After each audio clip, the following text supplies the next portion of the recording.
Today we're going to be graphing quadratic inequalities, okay? So first, let's figure out the vertex. That's the most important point when you're graphing quadratics. So the formula for the vertex is negative b over 2a. This will give you the x value of the vertex. So your b value is 2 and your a value is just 1. So you get negative 2 over 2, which is just negative 1. So guys, that is the x value of your vertex. How do you find the y value of your vertex? Plug it in. So guys, I'm going to plug a negative 1 right here. And for this x, negative 1 squared becomes a positive 1. 2 times negative 1 becomes a negative 2. And then you have the minus 2. So 1 minus 2 is negative 3. So this is where your vertex is. Let's go ahead and plot it. So negative 1, negative 3 is your vertex.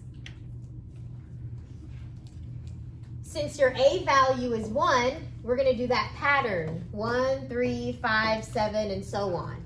So from the vertex, you can go up 1 over 1, and then up 3 over 1, then up 5 over 1, and then up 7 over 1. And this side will match. 1, 3, 5, 7. So that is my quadratic, and this is the greater than symbol.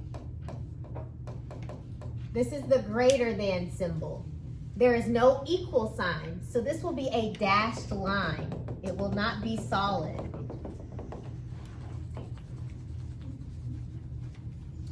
Now, we have an inequality, so we are going to shade. This is the greater than symbol, so you need to shade above. So what you can do is put your pencil on the vertex, and since we have a greater than symbol, go above the vertex. So that means you're going to shade this area. The area inside of the quadratic, inside of the parabola. Now, if I had watch what happens if I were to change this. If I had a less than symbol, here is your vertex, you need to shade below it. So that means you would shade outside of the entire parabola. So it's either you're shading inside or outside? Yep. Inside or outside. Let's try another example. Let's figure out the vertex. Negative, your b value is 18 over 2, and then your a value is negative 3. So this is negative 18 over negative 6. Negative 18 divided by negative 6 is a positive 3. So that's the x value of your vertex. Now, let's plug this in to find the y value of the vertex. So this is the equation. We're going to plug in a 3 for those x's. So let's do order of operations. You have to do the exponent first. So 3 squared is 9.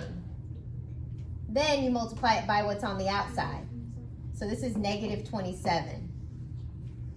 Plus 18 times 3, and then minus 22.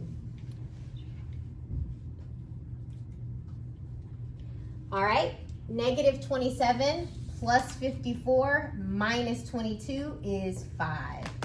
So that's your vertex. Go ahead and plot it.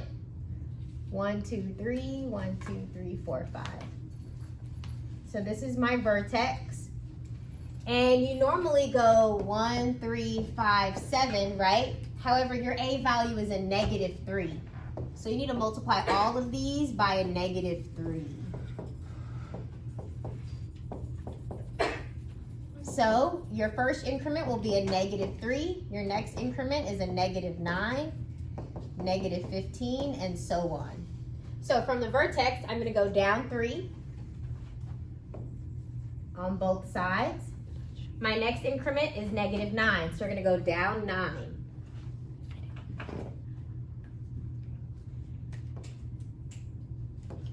All right, so this is your vertex and your different points. That is your quadratic. Notice I did a solid line this time because I have an equal sign. Now let's shade, and it's facing down because there's a negative in the front. So it has to face down. Okay, now let's worry about shading. This is the greater than symbol. So if you look at your vertex, you need to be greater than. So you need to shade up here. So you're going to be shading outside. All right, let's see which one of these are solutions and which ones aren't. So -3, 1. -3, 1, that's right here. Is that a solution? No. Why not? On the dotted line. Yep, it's on a dotted line. So that's not a solution. 1, 8. 1, 8. 1, 2, 3, 4, 5, 6, 7, 8. Is that a solution? Yes. Yep, it's in the shaded area. 0, 0. That's right here. Is that a solution? Yes. What about the vertex? -1, -3. Nope. Nope, because that's on a dotted line. So that's not a solution.